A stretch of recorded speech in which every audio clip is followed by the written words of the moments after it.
Hello, people. I am here for a review of Ghost of Tsushima, and I like to call it Ghost of Sashimi. This will not be a full review, for as I do not have the time to do that right now.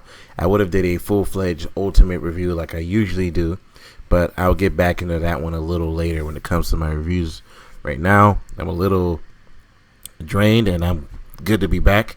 And I also wanted to wait a little bit before I got into a field review with another game. But this game, it kind of needs a review regardless. So here we go.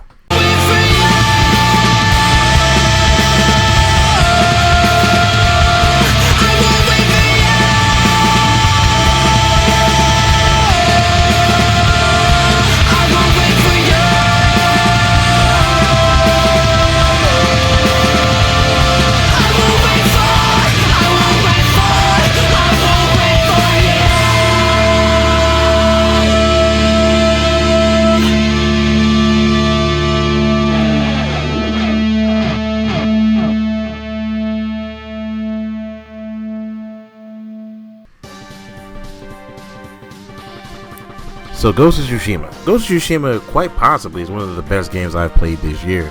Unlike a certain game that I reviewed the last time on September 8th specifically, where you can look up on the website and or on the YouTube channel,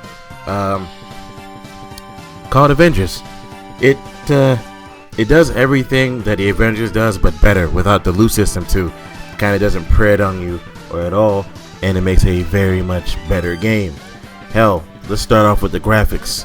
While the graphics on both of the games are, excellent, but the Avengers is pretty subpar at best, especially when it comes to the characters the character models that they kind of put in front of your face.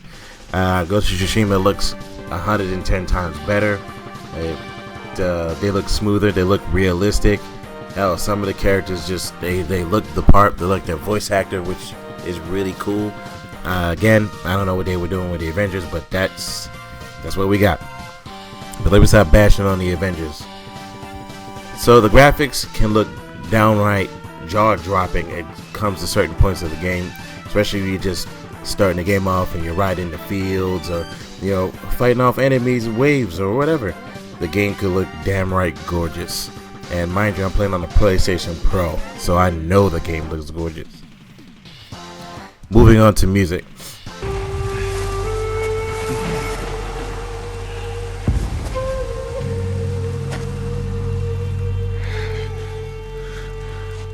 How did I get here?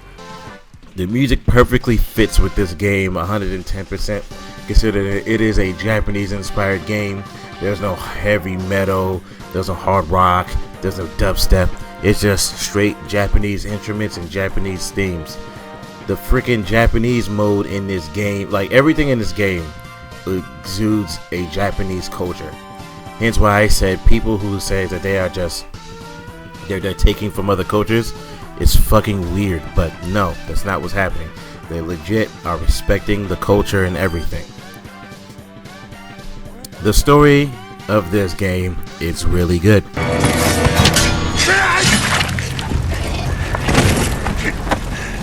I need you with me. We've lost so many. We have to keep pushing, Lord Sakai, even if it costs us our lives. As you command, Lord Shimura.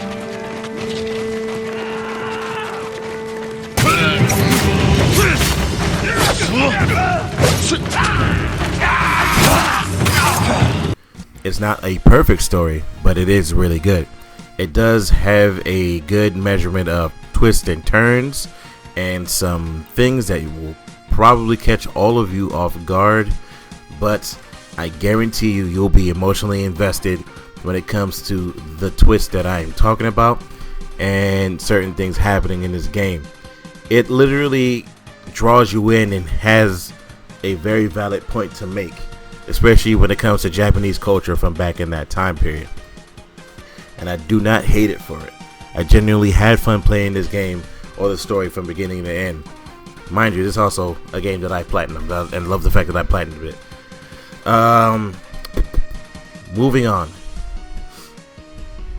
to gameplay. Gameplay is gameplay is really basic and not basic at the same time. It has a certain depth and charm to it, but at the same time, it's also really easy to get into it and really easy to master. Especially when you get all 4 of your styles and all of the moves for those styles, you're easily able to craft a Jin that is not hittable, or you are able to start blocking attacks and making sure the enemy can go down. Especially when you get ghost weapons and smoke grenades and everything. Like I said, the combat is not too 100% hard like Ninja Gaiden, but it is really easy at the same time. It's like that middle balance, I think. That's the best way to call it. But the gameplay is really good, especially when it comes to the stances. How all of the stances take care of certain types of enemies, and you're able to beat the hell out of them, really easily. I do like that fact. Another fact that I do like is for gameplay.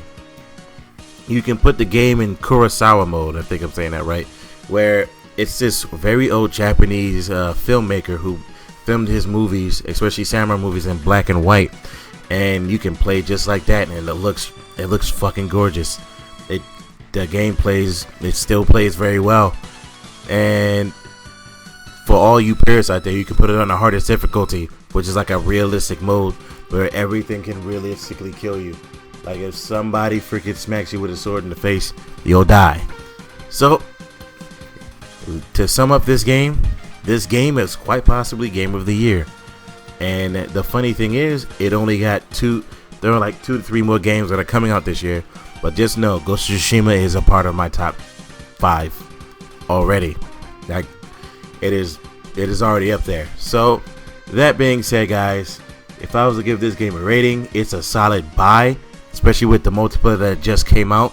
And the multiplayer so far has been really good to me. There's been no loot boxes, no nothing. The multiplayer has just been a fun romp through 4 legends that you have to play with. And that being said, like I said, it's a buy, 8 out of 10. I will catch you guys later. We have the mics online.